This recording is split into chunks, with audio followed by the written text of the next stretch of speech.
जल्लाद शब्द जब भी सामने आता है तो समाज में एक अलग धारणा बनती है, तरह तरह के विचार आते हैं और आपके नाम के साथ जल्लाद लगा हुआ है। जल्लाद शब्द आ गया है तो उसमें कोई बुरा मानने की बात नहीं है। तो जल्लाद है तो जल्लाद ही हूँ उसमें। लोग कभी बोलते नहीं है, कुछ बोलते हैं कि भाई जल्लाद जा रहा है, देखो पवन जल्लाद जा रहेगा। मैं बुरा नहीं मानता, कोई बात ना, हूँ तो बहु। जब आपने फांसी के फंदे पे लटकाया तो पहले तो फांसी की पूरी प्रक्रिया क्या होती है? नाप तोल के फिर हमने उसको ट्रायल किया। हाँ। इसलिए ट्रायल करते हैं ताकि रास्ता कोई एंड टाइम पे टूट ना जाए। अच्छा, हाँ जी। नाप तोल मतलब कुछ 60 किलो वजन है, 70 किलो वजन है तो उसका 50 किलो या 60 किलो रह जाता, उसी हिसाब से वो जैसे मिट्टी में डाल दी बोरी में, उसको भी पुतला बना दिया इस तरह से, ओके कर दिया कि 60 किलो बाद ये ठा लेगा। बहुत सारे लोग जिन्होंने फिल्मों में ही देखा, फिल्मों में तो काला भिरण लंबा चौड़ा, अगर वो नहीं दिखाएंगे तो उनकी फिल्में कैसे चलेंगी। मैं तो आपके सामने रियल बैठा हूँ, ओरिजिनल बैठा हूँ। तो 2 पुलिस वाले इधर पकड़ते हैं, 2 पुलिस वाले इधर, बाकी काम मेरा होता है पैर बांधना। फिर ऑलरेडी हाथ तो पीछे से बंधे आते हैं, फिर मैं ओके करूंगा जेलर साहब को, वो मुझे रुमाल दिखाएंगे, जैसे रुमाल वो इस तरह से करेंगे मैं लीवर खींच दूंगा।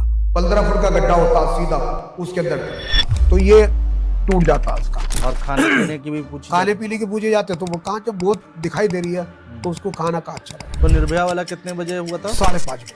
5:30 बजे, और डॉट 5:30 बजते ही आपने लीवर खींच दिया। बिल्कुल। कितना टाइम लगता है फिर उसके बाद? 15 मिनट तो लटकाया जाता है, 15 मिनट हाथ तो लगा देते हैं, 30 मिनट के अंदर उसको ठंडे हो जाते हैं। अभी लगा नहीं है आपको कि भाई आपने जो है फांसी दी है, कोई किसी तरह का मलाल, कोई क्या सोच? कभी नहीं। आप लोगों को कितने रुपए मिलते हैं?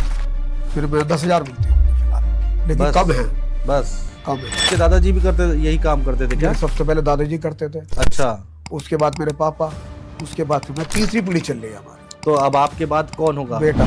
अच्छा। हाँ, मेरे देहांत के बाद वही करेगा। अच्छा, जेल वाले हमें नहीं छोड़ते, हम जेल को नहीं छोड़ सकते। याद न जाए बीते दिनों की, जाके लाए जो दिल, दिल क्यों भुलाए उन्हें, दिल क्यों भुलाए।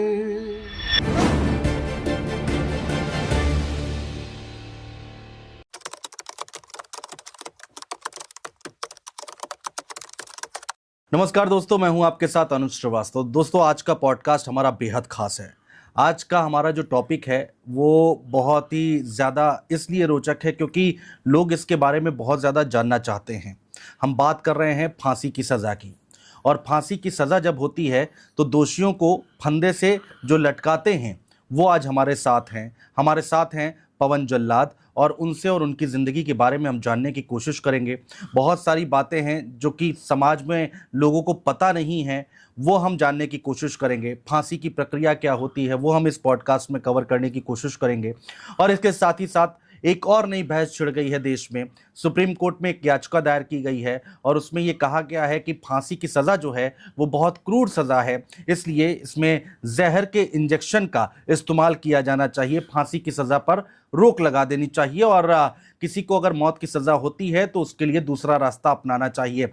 इन्हीं तमाम मुद्दों पर हम बातचीत करने की कोशिश करेंगे। पवन जी, बहुत स्वागत है आपका। स्वागत है आपका। आप हमारे स्टूडियो में आए, समय निकाला। पवन जी, जल्लाद शब्द जब भी सामने आता है तो समाज में एक अलग धारणा बनती है, तरह तरह के विचार आते हैं और आपके नाम के साथ जल्लाद लगा हुआ है। कैसी प्रतिक्रिया, कैसी चीज़ें समाज की तरफ से मिलती है और आप इसको कैसे टैकल करते हैं? ऐसी बात नहीं है, देखो मैं जब जल्लाद शब्द आ गया है तो उसमें कोई बुरा मानने की बात नहीं है। वो तो जल्लाद है तो जल्लाद ही हूँ उसमें, मैं कोई बुरा नहीं मानता। जब जल्लाद का जो है टीका लग ही गया तो उसको कैसे छुड़ा पाएंगे। लोग कभी बोलते नहीं है कुछ कि बोलते हैं कि भाई जल्लाद जा रहा है, देखो पवन जल्लाद जा रहेगा। तो मैं बुरा नहीं मानता, कोई बात ना, हूँ तो बहुमत में। और अच्छी नजर से भी देखते हैं, बुरी नजर से भी देखता, तो किसका बुरा मानूं? किसी का नहीं। अच्छा, दर्शकों को ये भी बता दें जो नहीं जानते हैं, वैसे तो हर कोई जानता है, पवन जी जो हैं उन्होंने ही निर्भया केस के जो दोषी थे उनको फांसी के फंदे पर लटकाया था। मैं सही कह रहा हूँ? जी बिल्कुल। तो मैं वहीं से शुरू करता हूँ। जब आपने फांसी के फंदे पर लटकाया तो पहले तो फांसी की पूरी प्रक्रिया क्या होती है वो एक बार समझाएं। थोड़ा सा जब 2-3 दिन पहले आते हैं हम ट्रायल के लिए। अच्छा। तो दिल्ली में डमी थी एक तरह से वो। हाँ।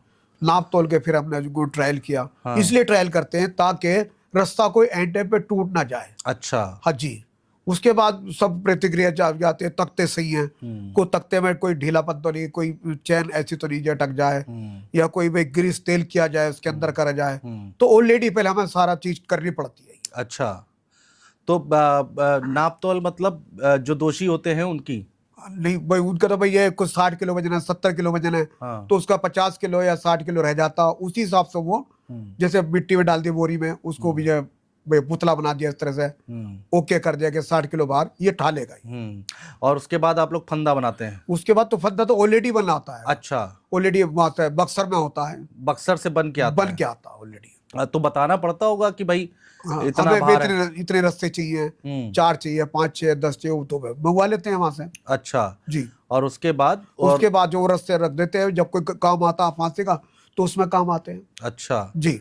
तो अपराधी जो होते हैं, जो दोषी होते हैं, उनको उनको लेकर आया जाता है, क्योंकि बहुत सारे लोग, देखिए मैं इसलिए पूछ रहा हूँ ना कि बहुत सारे लोग जिन्होंने फिल्मों में ही देखा है, जी, फिल्मों और में तो आपने तो फिल्मों में तो काला भिरण, लंबा चौड़ा, अगर वो नहीं दिखाएंगे तो उनकी फिल्में कैसे चलेंगी।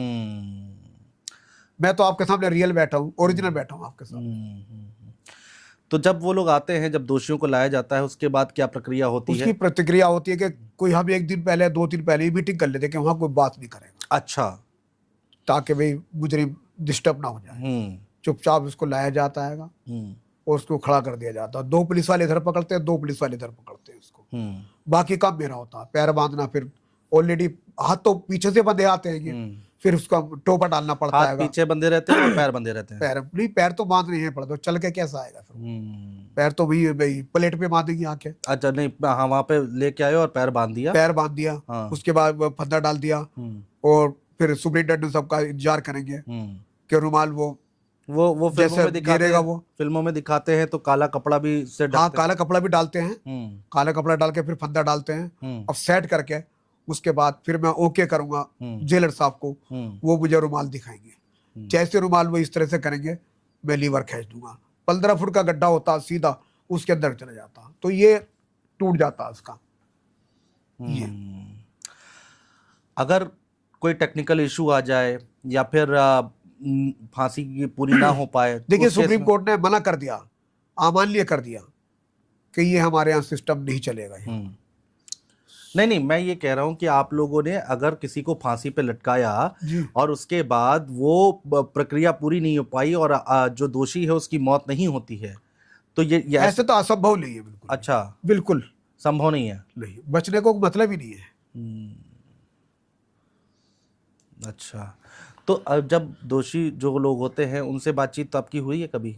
नहीं, बात करने की इजाजत नहीं है? नहीं भाई, जेलर को इजाजत है भाई, आप 5 दिन पहले क्या चाहिए आपको, क्या खाओगे, क्या पियोगे आप, आपको क्या खाना, किससे पहले मिलना हो तो आप बता दिए, माँ बाप से या भाई से, या आपके नाम कोई प्रॉपर्टी तो नहीं है, कोई जमीन तो नहीं है, आप ट्रांसफर कराना चाहे तो हम कर सकते हैं, इतना तो समय आपको दे सकते हैं। अच्छा जी, वो एक तरह से अंतिम इच्छा पूरी की है। अंतिम इच्छा पूरी हो गई। अच्छा जी, और खाने पीने की भी पूछी खाने जाती? पीने के पूछे जाते तो वो कहाँ, जब मौत दिखाई दे रही है तो उसको खाना का अच्छा लग रहा है।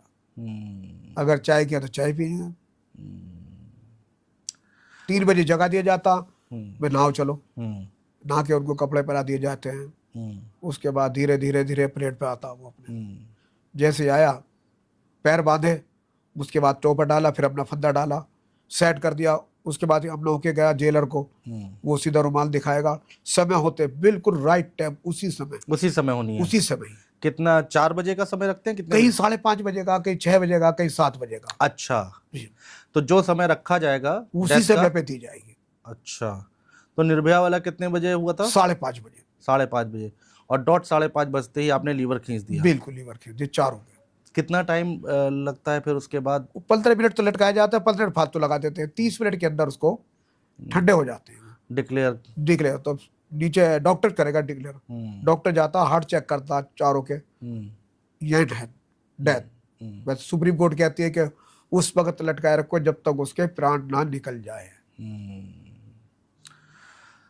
कभी लगा नहीं है आपको कि भाई आपने जो है फांसी दी है, कोई किसी तरह का मलाल, कोई क्या सोचते कभी हैं? नहीं, कभी भी नहीं लगा। क्यों कि उसने भी तो किसी की भाई जो है माँ बाप के जो भाई हम्म, वो करी है भाई, किसी बहन बेटियों की जो हसमत लूटी है। जंगल अपराध क्या है, हम्म, 12-12 लड़कियों के साथ में साल के में रेप हत्या करते हैं। ये कहाँ का तरीका है? हम्म, इंसान इतना भेड़िया हो गया कि अपनी मुस्तबरता या अपनी मर्यादा भूल जाता है। हम्म, तो इन लोगों को तो सजा मिलनी चाहिए फांसी की। हम्म। मैं फांसी से बिल्कुल बेहतर हूँ। सुप्रीम कोर्ट ने भी निकाला कि भी इंजेक्शन से हाँ, अब वो सुप्रीम कोर्ट में एक याचिका आई है। लेकिन वो मना कर दिया सुप्रीम कोर्ट ने हाँ, कि ये अमान्य। क्या लगता है आपको कि मतलब होना चाहिए कि नहीं होना चाहिए? मेरे रियासत में नहीं होना चाहिए अच्छा। कि दो दर्दनाक मौत फांसी की है ना, हम्म, बे कम से कम दूसरे की रूह हाँ, तड़प उठते कि यार ये फांसी का तो बहुत खतरनाक है यार, हम्म, ऐसे जंगन अपराध नहीं करना चाहिए। इंजेक्शन की बात कही गई। वो तो भाई ठंडे में होते कि वो तो भाई उसमें क्या, अगर ज्यादा डोज दे दी, नहीं मरा, हम्म, फिर समय गुजर गया उसका, हम्म, फिर क्या होगा फिर? हम्म। अच्छा, ये समय की भी बहुत समय की पाबंदी होती है इम्पोर्टेंस। उसमें। नहीं, अगर मान लीजिए 5:30 से 1-2 मिनट ऊपर नीचे हो गया तो दिक्कत होती है। कोई दिक्कत नहीं है, हम्म, लेकिन समय तो वही आएगा ना हम्म, जो हमें सुप्रीम कोर्ट ने सौंपा, उसका पालन करना हमें। हम्म। आ, आप लोगों को कितने रुपए मिलते हैं? फिर मैं 10,000 मिलती है मुझे फिलहाल, लेकिन बस, कम है, बस कम है। 10,000 रुपए? मैंने 30,000 के लिए दे रखा मैंने अच्छा, शासन को। अच्छा। जी। तो आप लोगों का काम क्या रहता है? ये तो फांसी रोज रोज तो होती नहीं नहीं नहीं, है। वो तो भाई थोड़ा सा साइड में काम कर ले, मजदूरी टाइप कर लेते हैं, हम्म, तो कपड़े का काम कर लेते हैं, जो कपड़ा फेरी कर लेते हैं थोड़ा सा अपना। भाई 10,000 में तो गुजारा होने का नहीं है, हाँ, इसलिए हमने शासन को पहले भी कह चुके हैं, पिछले 60 साल से हम्म, अब जो है जेल की सेवा कर रहे हैं। तो जेल में आना जाना होता है? हाँ, मेरा जाना जाना होता है। वहां पर मतलब आप लोग को रोज हाजिरी लगानी पड़ती है या नहीं फिर कभी कभी? नहीं, रोज जाता हूँ मैं रोज जाते हैं हाजिरी लगाने के लिए। हाजिरी लगाने के जी, लिए? अच्छा। तो 10,000 रुपये ये तनख्वाह के तौर पे कि कोई भत्ता मिलता है? ये एक तरह से मानदेय समझ लो ये। अच्छा, मात्र 10,000 रुपये। हाँ जी। अच्छा। तो जेल में जाते हैं तो जेल का माहौल कैसा रहता है? ठीक है, मैं जेल का माहौल सही रहता हूँ, सही रहता ऐसी है? कोई बात नहीं है। जो कैदी लोग हैं वहां पर, सुना है बहुत बहुत सारी बातें सुनी है, बहुत अनियमितताएं होती है अंदर, बहुत गलत काम भी हो भाई जाते सुने हैं। देखो, तो चलता है भी जल्लादा, किसी को आज फांस तो नहीं लगनी है, हम्म, ये तो भाई चलता रहता है। हम्म। नहीं नहीं, जेल के अंदर जो कैदी लोग हैं, जी, लोग बताते हैं कि भाई अंदर ही गैंगवार चलती है, अंदर ही फोन पहुंच जाते हैं वो अंदर। चलती होगी, वो शासन का, जेल प्रशासन का काम है वो। देखना। हाँ, मेरा काम नहीं है वो। हम्म, मेरा काम है फांसी का भी जो केस आ गया, हम्म, भाई 2-3 दिन लग जाएंगे, मैं तो काम निकला हम्म, और मैं चला, हम्म, भाई संभालना तो जेलर साहब को ही है। हम्म। तो अभी देश में कितने वैसे तो 4-5 थे, लेकिन करते करते करते 2 रह गए हम। एक दूसरे? लखनऊ में है, अच्छा, लेकिन लखनऊ में। बहुत वो बुढ़ा हो चुका, उसके अच्छा, पत्नी है नाम याद है आपको उनका? अली अहमद। अली अहमद। जी, वो लखनऊ मेरे में। दादाजी के जमाने का वो। अच्छा, हाँ, दादाजी के जमाने के? तो आपके दादाजी भी करते यही काम करते थे मेरे क्या? सबसे पहले दादाजी करते थे, अच्छा। उसके बाद मेरे पापा, उसके बाद फिर मैं, तीसरी पीढ़ी चल रही है हमारी। तो अब वो तो बूढ़े हो गए लखनऊ वाले, और हाँ। देश में एक अकेले आप बचोगे। जी जी। तो अब आपके बाद कौन होगा? बेटा। अच्छा। हाँ। तो आपने बेटा को भी इस काम में लगा दिया हाँ, है? अभी पढ़ रहा है, हम्म, और उसको जब कोई केस आएगा उसको सिखा दूंगा, ऑलरेडी मेरे देहांत के बाद वही करेगा फिर। अच्छा। जी। कभी आपने सोचा नहीं कि ये काम ना करके कुछ और काम किया जाए और पैसे कमाए जाए? ये तो विरासत में मिली हुई है सन 60 से। वो तो ठीक बात है, हाँ, लेकिन अब तो आप, अब जैसे बेटा है, बेटे वे को। जेल वाले हमें नहीं छोड़ते, हम जेल को नहीं छोड़ सकते। अच्छा। हाँ जी। नहीं, कोई मजबूरी है? कोई नहीं मजबूरी, परंपरा चलती आ रही है, कोई ऐसी मजबूरी नहीं है। अच्छा। तो अब बेटा बेटा यही काम करेगा? जी। तो बेटे को भी 10,000 रुपये मिलेंगे? नहीं देखो भाई, कुछ ना कुछ तो भाई शासन बढ़ाएगा, हम्म, ऐसी बात नहीं है। हम्म। परिवार में कौन कौन है आपके? मेरे साथ 5 बेटियां 2 बेटे। 5 बेटियां 2 बेटे? 2 और बेटे। 10,000 रुपये भत्ता? जी। कैसे बाकी साइड चलता? में काम करते हैं, अच्छा। साइड में काम कर रहे साइड में काम करने की छूट मिली हुई है हैं। आपको? जी। अब मैंने एक इंटरव्यू आपका और देखा था जिसमें आपने बहुत ही गाने के जरिए आपने बताने की कोशिश की थी, समझाने की कोशिश की। क्या मकसद है उसका, क्या बताना चाह रहे हैं? मैं बताना चाह रहा जो मेरी वेतन बढ़ा दिया जाए, हम्म, और मैं एक मजदूर टाइप का भाई, गरीब आदमी हूँ, मेरे हम्म, कोई फैक्ट्री चलने नहीं, हम्म, मैं तो शासन के सहारे ही हूँ। हम्म, मैं थोड़ा भाई अपने बच्चों को वैसे अपने पाल रहा हूँ, मैं हम्म, जिस तरह से मैं, मेरा जीवन है तो, लेकिन शासन से मेरी हाथ जोड़ के मेरी विनती आदित्य योगीनाथ जी से मेरी हम्म, कि मेरा सब काम मानदेय बढ़ा रहे हैं सबका, तो मेरा भी बढ़ाने की कोशिश करें। तो इसका एक ये भी कारण हो सकता है ना कि भाई इतनी फांसियां तो आती नहीं है, कभी जीवन में एक दो फांसी होगी तो होगी किसी को। लेकिन अब तो हर समय उपलब्ध रहते हैं, हम्म। हर समय उपद्रव रेडी रहते हैं। अब तो तो जेल का कोई और काम दे दिया जाए आपको अगर। 4th क्लास में दिया, मैं तो कहता हूँ हम्म। उनकी मर्जी है। हम्म। तो जेलर साहब से भी बातचीत होती होगी होती आपकी? रहती है मेरी, ऐसी बात नहीं। अच्छा, कौन सा गाना गाया था आपने? या तो बहुत है गाने मेरे पास हाँ, तो। सुनाइए, हमें भी सुनाइए, कुछ अपने दिल की बात शेयर नहीं, कीजिए। जब आप एंड में चलेंगे आप उस टाइम। नहीं कोई बात नहीं, आप बीच में सुना दें।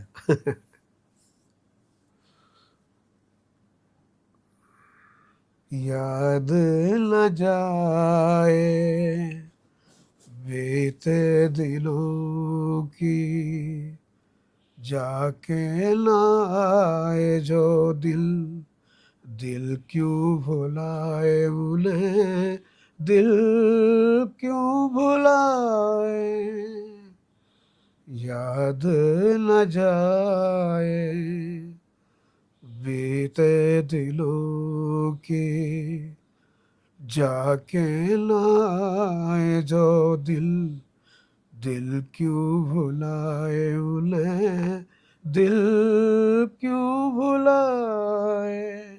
क्या बात है, क्या बात है। तो गाना गाने का शौक है क्या आपको? कभी कभी मैं अपने गुनगुनाता रहता हूँ, अपने अच्छा। थोड़ा सा अच्छा। टेंशन दूर सी हो जाती है। अच्छा, किस बात की टेंशन रहती है? एक ऐसी बात नहीं, मैंने मैं कभी यार वो काम आना, कभी वो काम ना, कहीं वहाँ जाना, कहीं वहाँ जाना, कहीं रिश्तेदारी मिलना, कहीं उनसे मिलना, तो हर तरह की इंसान को टेंशन रहती है आदमी। नाते रिश्तेदार कभी कहते नहीं कि क्या जल्लादी का काम कर रहे हो आप? कहते हैं, अब कहने जाओ, कहने से क्या हुआ, पीछे देखते नहीं, मैं तो आगे चल के देखता हूँ, पीछे कह रहा है कहने दो। कभी आपकी पत्नी ने नहीं कहा कि नहीं, भाई कभी क्या नहीं, कर रहे हो, कभी नहीं, फांसी चढ़ाने का? कभी नहीं कहा, ऐसी बात नहीं। अफसोस नहीं हुआ कभी पीछे मुड़कर देखा तो कि जीवन में और भी बहुत कुछ काम थे जो कर सकते थे? नहीं, अब ऐसी बात आगे नहीं है, लेकिन 5। वो भाई दादाजी की विरासत को चलाना था, दादाजी की विरासत को चलाना था। 5 बेटियां हैं, शादी ब्याह करना है। कर दिया मैंने, सबकी शादी हो गई? एक बेटा रह गया बस। एक बेटा रह गया। तो कैसे इतना मैनेज किया, 10,000 रुपये और मजदूरी करके इतना पैसा? मैं थोड़ा पाई पाई जमा करके अपना सिस्टम चलाया, हम्म। कुछ आप लोगों ने मदद करी, हम्म। थोड़ा सा चलता रहा। तो अब आगे बेटा जब वो भी मजदूरी करेगा, वो भी 10,000 रुपये कमाएगा, आपको फिलहाल अच्छा? पढ़ाई कर रहा वो, पढ़ाई तो कर रहा बड़े है। कोई अपने छोटी मोटी सर्विस देख लेगा वो, नहीं तो सर्विस के साथ ये जल्लाद वाला ये भी काम करते रहेगा वो। ये भी होता रहेगा, उसमें कोई दिक्कत नहीं है। तो ये जब समय पे जाएगा तो उपलब्ध हो जाएगा। आपको लगता नहीं है कि कोई सिस्टम बनाना चाहिए कि भाई देश में जल्लाद कम हो रहे हैं या फिर ना के बराबर हैं, अब आगे अगर किसी को फांसी देनी होगी तो कौन देगा? नहीं, मेरे बेटे तो ऑलरेडी पूरे इंडिया को जहाँ भी भेजेंगे हम, शासन मैं संभालना हूँ पूरे इंडिया को, अच्छा। जहाँ भेजेंगे वो तैयार रहेंगे, तो शासन के ऊपर है हमारा। तो और भी अगर कहीं किसी और प्रदेश में भी जाना होता है, अभी तो चूंकि आप मेरठ में रह रहे हैं, जी, तो जहाँ भी जाना होता है तो वहाँ पर वो लोग संपर्क पहले करेंगे? पहले वहाँ संपर्क करते हैं, क्या हमारे प्रोसेस है? मुख्यालय पे लखनऊ। लखनऊ। जी, उसके बाद फिर मेरठ जेल में जाएगा। अच्छा, और उसके बाद फिर आपको आदेश दिया जाएगा जी, कि यहाँ पर फिर मैं ये। रवाना हो जाऊंगा। अच्छा, और फिर उसका आने जाने का खर्चा सब कुछ सब सरकारी? वो जेल सरकार देती है, जो राज्य बुलाता है। फांसी और जल्लाद जो है, फांसी शब्द ही एक अपने आप में इतना ज़्यादा क्रूर नज़र आता है कि भाई लटकाया जाएगा किसी को, तड़पेगा 15 मिनट तक, फिर उसकी जान निकलेगी। तो ये बड़ा अजीबोगरीब। हाथ लेकिन नहीं कांपे कभी आपके? ये मुजरिम करते हैं, जो जिसे फांसी की सजा दी जा रही है, जो और मुजरिम के तो खौफ पैदा होगा यार, बहुत खतरनाक मामला है। आज ये गलत ना करता तो आज ये फांसी नहीं लगती इसको। तो फांसी का डर जो है ना, बहुत डर ऐसा है कि काम जाता अधरू फांसी की सुनते ही। किसी कैदी वैदी से कभी आपकी बातचीत नहीं हुई जो कह रहा हो कि भाई अगर मुझे फांसी की सज़ा हो गई? कभी ऐसा नहीं हुआ? जेल में आना जाना होता मैंने है। कहा तो सुप्रीम कोर्ट या हाई कोर्ट, मैं मेरी प्लेट पे कोई मेरी देखता मैं कोई बेगुनाह है, गुनाहगार है, मैं तो सुप्रीम कोर्ट का हाई कोर्ट का पालन करूंगा और अपने शासन का पालन करूंगा। नहीं वो तो आप करते हैं, बस। लेकिन कभी ऐसे आमतौर पर कभी भी नहीं ऐसी अनऑफिशियली बातचीत नहीं होती है? नहीं, कभी नहीं होती, ना मैं करता हूँ उससे कभी। अच्छा, जेल में आना जाना होता होगा तो कैदियों के बीच में ये जरूर बातचीत होती होगी कि भाई ये हाँ, भी आ गए कहते हैं ये हैं। पवन जल्लाद, जानते हैं मुझे बहुत, अच्छा। जानते हैं काफी कैदी, बहुत अच्छे हैं मुझसे रिलेशन करते हैं, मगर वो बात कभी फांसी वाली चलती नहीं हमारे साथ। हम्म। अच्छे रिलेशन मेरे अच्छे होते हैं उनसे, ऐसी अच्छा, बात नहीं। क्या बातचीत होती है उन लोगों से? भाई यार पवन भाई, किसको लटका रहा है, किसको जाएगा लटकाने, इस तरह की मतलब अच्छा माहौल रहता है।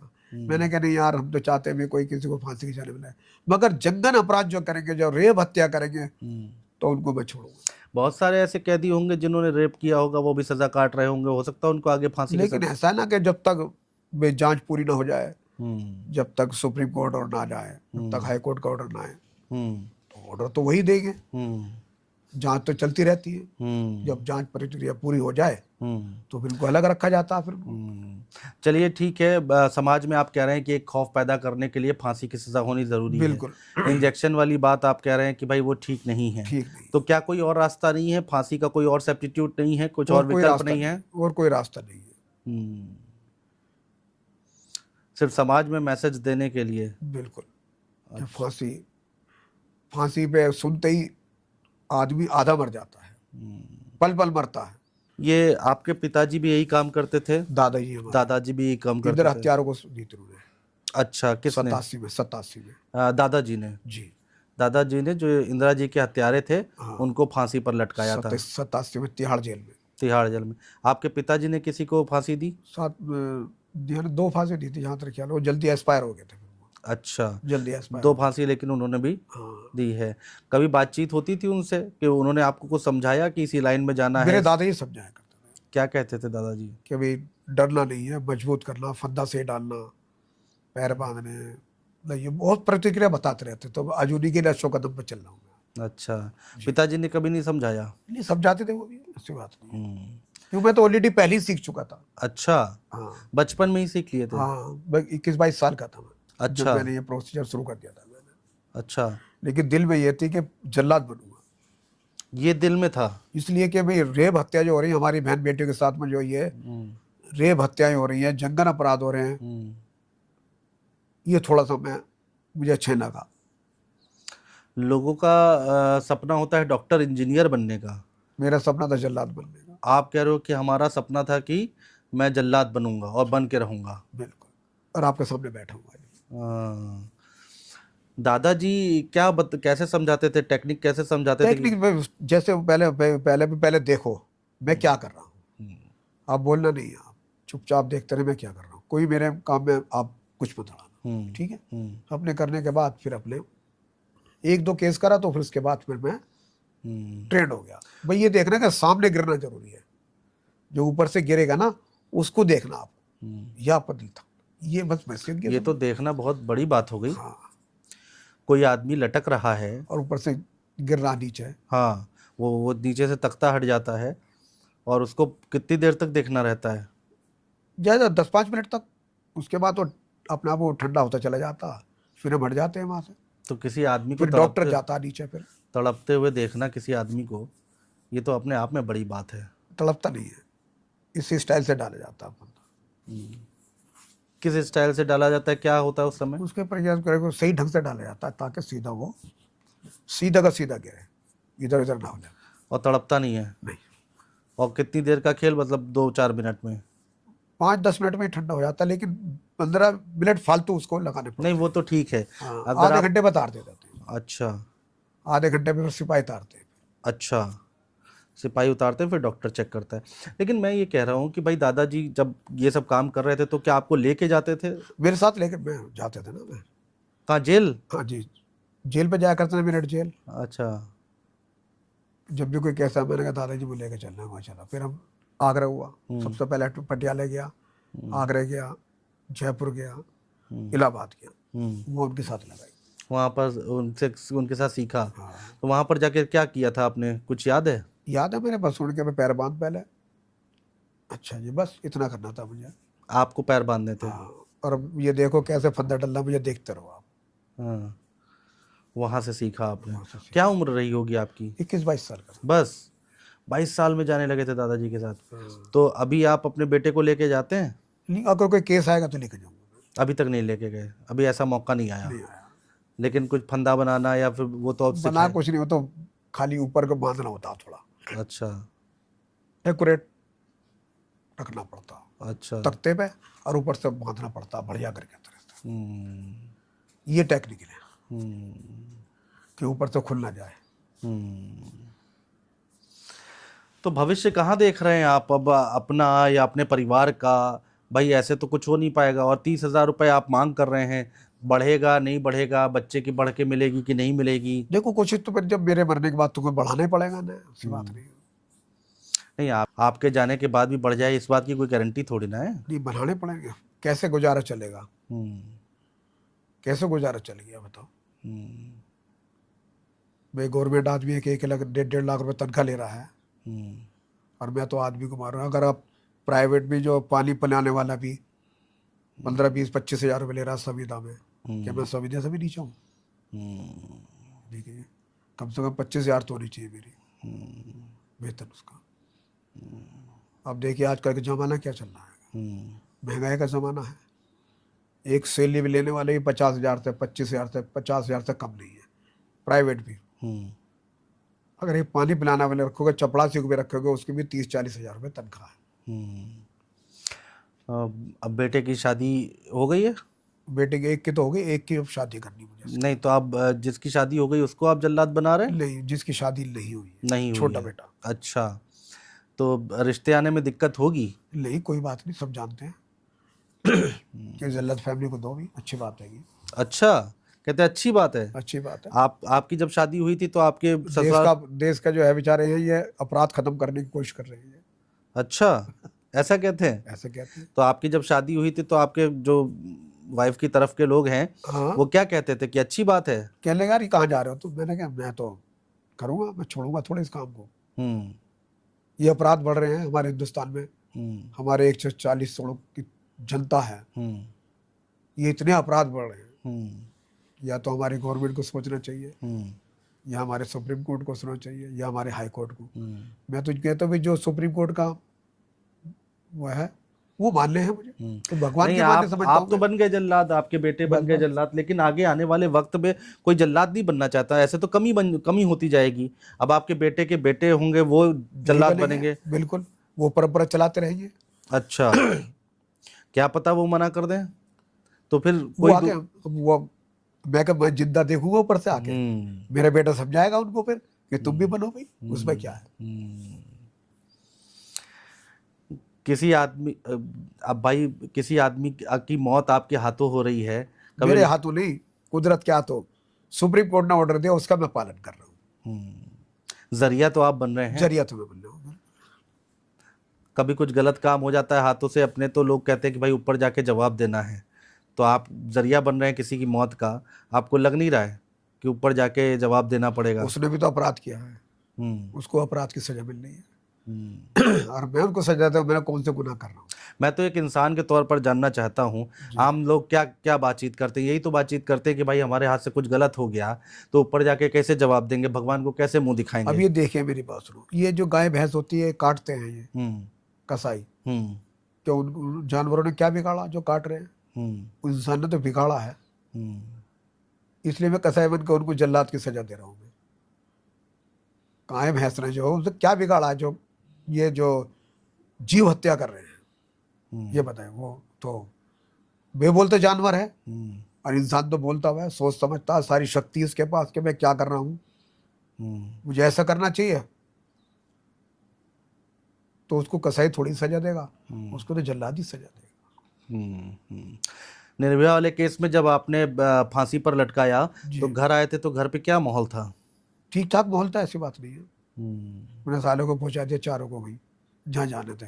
उन्होंने किसी की जिंदगी खराब करी बेटे की, इसके उसके माँ बाप पे क्या गुजरी, उनके कितने सपने थे बेटी के लिए, सारे सपने चूर कर दिए उन्होंने। एक हवस के भेड़िए थे, उनको तो फांसी की सजा मिलनी ही चाहिए था। मैं तो कह रहा जितने भी हवस के भेड़िए हैं, इनको सबको है फांसी पे लटका दिया जा। गवर्नमेंट देर न करे, 2-3 साल में, 4 साल में, 5 साल में इनको निकाल दिया जाए। जितने जल्दी जल्दी आप फांसी लगाओगे सब खूब पैदा होगा, अपराध कम होएगा।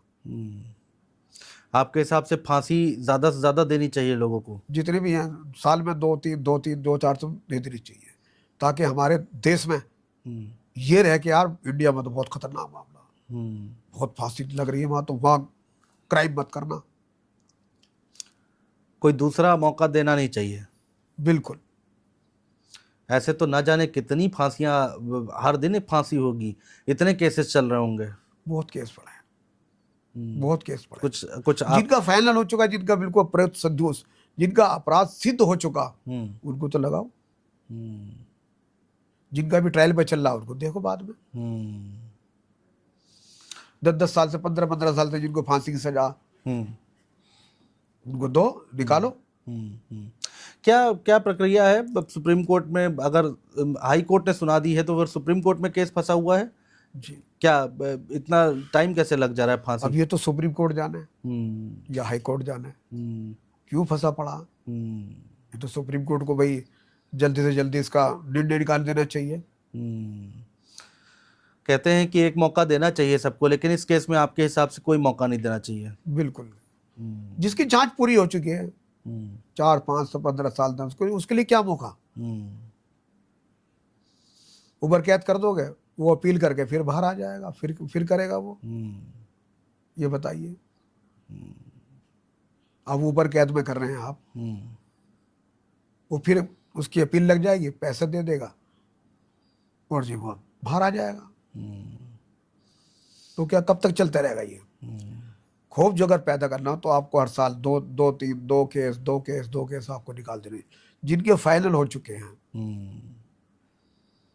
और उससे एक डर पैदा होगा माहौल में, डर पैदा हो जाएगा समाज में कि थोड़ा सा क्राइम भी कम होएगा। जो रेप हत्या हो रही है ना, ये जो बलात्कार हो रहे हैं, ये थोड़ा सा कंट्रोल तो हो जाएगा।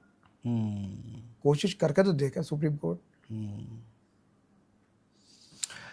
मैं पूछ रहा था आपसे, निर्भया केस के बाद जब आप घर पहुंचे थे तो आपकी पत्नी ने क्या कहा उस समय? भाई यार आप गलत कर रहे हैं। मैंने कहा यार गलत नहीं कर रहा, मैं सही कर रहा हूँ। पत्नी ने कहा गलत कर रहे हैं? क्या लगा, आपको अच्छा लगता है क्या किसी की मौत जान ले रहे हैं? मैंने कहा उसने भी तो किसी की बेटी की, बेटी का बाप तो मैं भी हूँ, मेरे भी सीने में दिल है। अगर मेरी बेटी के साथ करेगा तो क्या मुझे बर्दाश्त कर लूंगा? फिर तो मैं गवर्नमेंट के ही जो है दरवाजे खटखटाऊंगा। मगर कब तक, कब तक खटखटाऊंगा? आखिर का मुझे न्याय तो मिलना चाहिए। जब तक न्याय नहीं मिलेगा उस माँ बाप को मुझे संतुष्टि नहीं होगी। पत्नी आपकी कह रही है कि आपने गलत किया, लेकिन फिर आपने उनको समझाने की मैंने समझाया, मैं ठीक है। फिर मैंने सोचा यार कह तो सही रही है, फिर मैंने सोचा नहीं तू गलत है मैं सही हूँ। चलो जी ठीक है। फिर उस दिन से आज तक कभी उसके भी दिमाग में आया कि यार ये जो करे अच्छा करे। किसी की बहन बेटी की अस्मत लूटना, किसी की बहन बेटी के साथ बलात्कार करना, ये कहाँ का इंसाफ?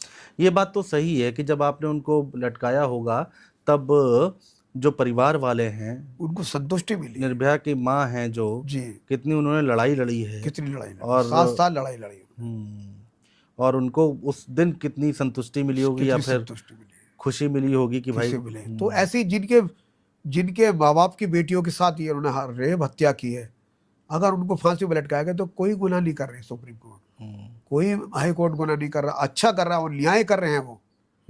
उस माँ बाप के साथ में, जिस माँ बाप के साथ में बेटी की बलात्कार किया है, रेप किया है, उसके भी तो कुछ अरमान होंगे बेटी के, पढ़ाएंगे लिखाएंगे, कोई डॉक्टर बनेगा, कोई इंजीनियर बनेगा, कोई आईएएस बनेगा, कोई पीसीएस बनेगा। जब उसके साथ रेप हत्या होती तो सारे उसके माँ बाप के सपने चकनाचूर हो जाते हैं। तो मेरी सुप्रीम कोर्ट से हाथ जोड़ के विनती है, जो जायज है फांसी के काबिल है उसको फांसी मिले, ताकि सामने वाला देखे कि इस केस का ये अंजाम होता है। आपका भी काम बढ़ जाएगा फिर कि भाई जिस काम के लिए रखा गया है, आपको तो काम, मैं तो काम बढ़े या ना बढ़े, लेकिन जो उसके माँ बाप को तो संतुष्टि मिलेगी, उसको तो न्याय तो मिलेगा। जो कोर्ट कचहरी के चक्कर काटते वो तो नहीं, वो तो बेचारे संतुष्ट के हाँ उसको के फांसी लग गई, अब मैं संतुष्ट हूँ। मेरी बच्ची को आत्मा को शांति मिलेगी। अगर वो दरिंदा जिंदा रहेगा तो उसके माँ बाप पल पल मरेंगे, पल पल जिएंगे। जैसे वो सुन के सर के मेरे फांसी लग गई, वो पल पल मरेगा, पल पल जिएगा अंदर। नहीं तो मर्डर भी करके आ सकते हैं कुछ लोग, कोई जरूरी थोड़ी रहे कि रेप। बहुत मर्डर के भी है, अभी तो बहुत सारे केसेस ऐसे पेंडिंग बहुत पड़े हैं। बड़े मर्डर के केस। तो अगर सारे केसेस में अगर सब फैसला हो जाए तुरंत का तुरंत, हम मुझे ऐसा लगता है पवन जी कि हर रोज एक फांसी तो लगी जाएगी। हर रोज तो नहीं है, एक साल में 1-2 तो लग जाएगी। लग जाएगी। 2 लगा के देख लिए, देखो कितना फर्क बैठता। आपने तो एक ही बार किया अपने जीवन में, निर्भया वाले में, उसी में बहुत बड़ा मैसेज चला गया जी। कसाब वाले केस में कौन था? कसब वाले केस में बाबूराव देसाई था, पूना में। बुना में? पूना में। अच्छा, उन्होंने अब अभी है, अब तो है नहीं शायद, वो इंतकाल हो गया। है। अच्छा। हाँ, कांस्टेबल है वहाँ पर, पूना में है। अच्छा। नहीं, आप कह रहे थे ना कि देश में केवल 2 ही जल्लाद बचे हैं, एक आप और एक लखनऊ वाले। नहीं, वहाँ उन्होंने मांग करी थी, मैंने मांग करी थी, उनके लिए कहने के नहीं, उन्होंने भेजा ही नहीं कोई मैसेज वहाँ पे। अली मैं तो चला जाता, मुझे मेरी शासन भेजता तो मैं चला जाता। अच्छा, कसाब वाले केस में आप चाह रहे थे कि आप जाएं? मैं जाऊँ, लेकिन जब नहीं भेजा तो मैं कैसे जाऊँ? उन्होंने कोई मैसेज ही नहीं दिया कोई मुख्यालय में, पूना वालों ने। किससे बात की थी आपने? पूना में बात की थी? मैंने थोड़ी करी थी, हाँ। मेरा शासन करता। नहीं, इच्छा कहाँ जाहिर की थी आपने? मैं तो इच्छा जाहिर करती, मैंने मीडिया पर छोड़ा था मैंने। अगर जब अच्छा। मुझे भेजा है तो मैं चले जाऊंगा, मुझे जाने में कोई इतराज नहीं। वो आपको लगता है कि जिसने देश के ऊपर हमला बहुत किया, नुकसान करा, कितने आदमी मारे, और वो आप चाहते थे कि आपके हाथों से बिल्कुल वो उसकी जान जाए? बिल्कुल। ठीक है। मैं आपसे ये जानना चाह रहा था, जैसे आपकी पत्नी ने बोला कि भाई क्या कर रहे हो, एक बार को आपका भी मन हटा कि यार मैं क्या कर रहा हूँ, ये काम जल्लाद शब्द अब लग गया है तो लग गया। आप कह रहे दादा कर रहे हैं, पिताजी कर रहे थे, अब आप कर रहे हैं, अब आपका बेटा करेगा। मैं बस इतना जानना चाहता हूँ कि मलाल है, दुख है, परेशानी है। अब आप किस जगह पर रहते हैं? मेरठ में किस घर में रहते हैं? अपना खुद का घर है? जी है, तो खुद का ही घर है। अच्छा, तो मेरा ये कहने का मतलब है और भी अच्छे ज़िंदगी आप बिता सकते थे और अपने बच्चों को अच्छी ज़िंदगी दे सकते थे।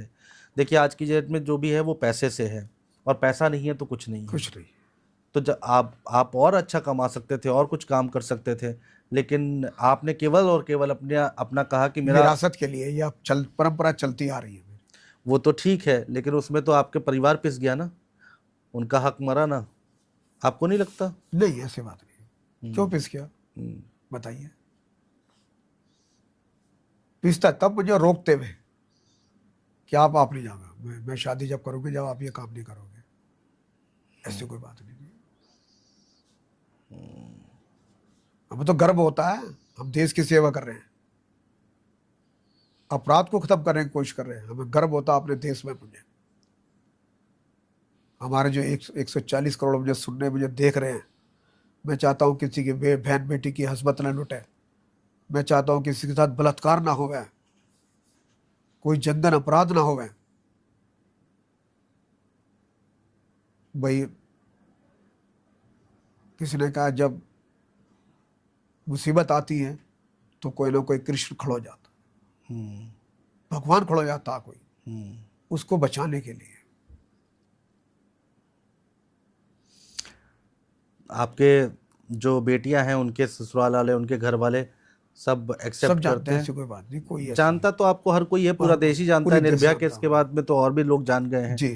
तो वो कुछ कहते नहीं है जी। वो नहीं, कुछ भी नहीं कहते। आपकी बेटियों को कुछ नहीं कहते नहीं कि ये पिताजी तुम्हारे क्या काम कर रहे हैं, ये ठीक नहीं है? ऐसी कोई बात नहीं है, ऐसा कुछ नहीं कहते? कुछ नहीं है। सपोर्ट मिलता है पूरा सपोर्ट मिलता है। जब मुलाकात मेरा समाज बहुत अच्छा है, समाज का पूरा जो मुझे सपोर्ट मिलता है। हाँ। मेरा पिछड़ा समाज है, मगर मुझे एक ही चीज़ से मेरी सरकार से मेरी विनती है, एक तो मेरा मानदेय बढ़ाया जाए, योगी जी से मेरा और मोदी जी से मेरा जो है आग्रह है, और मेरे समाज को एक जाति की पहचान दी जाए। मेरे समाज डेहा समाज चाहता है, डेहा छाछ वाले, वो अभी तक रजिस्टर्ड नहीं हुआ। और जी मैंने कई बार योगी जी को मैंने भेजा, मेरा समाज कम से कम उत्तर प्रदेश में 50,000 से ज़्यादा 1 लाख से ज्यादा बसे हुए हैं। हम्म। वो गरीब है बेचारे। हम्म। और मैं चाहता हूँ योगी जी उनका रोजगार का प्रबंध करें, उनके पढ़ाई का प्रबंध करें। हम्म। और पढ़ाई इसलिए नहीं हो पा रही कि उनके जाति प्रमाण पत्र नहीं बन पाता, इसलिए स्कूल में नहीं दाखिला मिलता।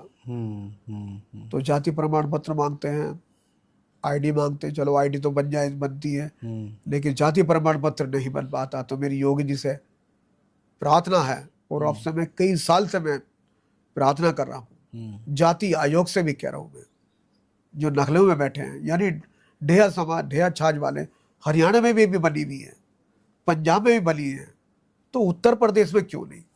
कोई हमें कोई शब्द कह देता है, कुछ भी जाति का लगा देता, तो मैं बड़ी घृणा होती है। क्या कहते हैं लोग, क्या कह के बुलाते हैं आपको? भाई बुलाते तो पवन जल्लाद के नाम से ही है, लेकिन जाति का जो ठप्पा लग जाए ना, वो बड़ा अच्छा रहेगा। पहचान पहचान नहीं बन पा रही है। पहचान नहीं बन, इसका बड़ा दुख है मुझे। और पिछले 50-60 सालों से हमारा जो समाज है जाति से ही जूझ रहा बस ये। तो मेरी योगी जी से, उत्तर प्रदेश मुख्यमंत्री से मेरी यही आग्रह है, मेरी मोदी से भी आए, अगर आप संसद में उसको उठा दें, उसका बिल पास करा दें, तो मेरी बहुत हाथ जोड़ी होगी। मोदी जी आप जाति पे फोकस कर रहे हैं, आप तो हमारी जाति पे ही फोकस करिए।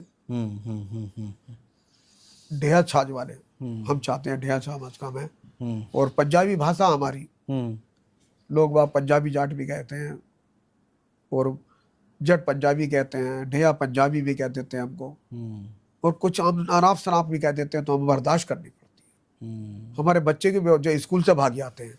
अच्छा जी, क्यों? जाति का प्रमाण पत्र लाओ। तो एडमिशन होने में दिक्कत होती होगी? एडमिशन में दिक्कत होती है। तो कैसे पढ़ाया आपने अपने बच्चों को? अब कैसे पढ़ाया भाई, दूसरे को बाप बनाना पड़ा। क्या बात कर रहे हैं? बताओ क्या करें, बताओ। अब मेरी बात समझ रहे हैं आप? अब कोई जाट बन जाओ, कोई चमार बन जाओ, कोई भंगी बन जाओ, तो ये कोई तरीका थोड़ी है। तो मेरी योगी जी से मेरी यही, तो मेरी कई साल से मैं योगी जी से मैंने, और साथ मेरी मिलने की भी आशा उनसे, कि हमारी जाति को रजिस्टर्ड किया जाए।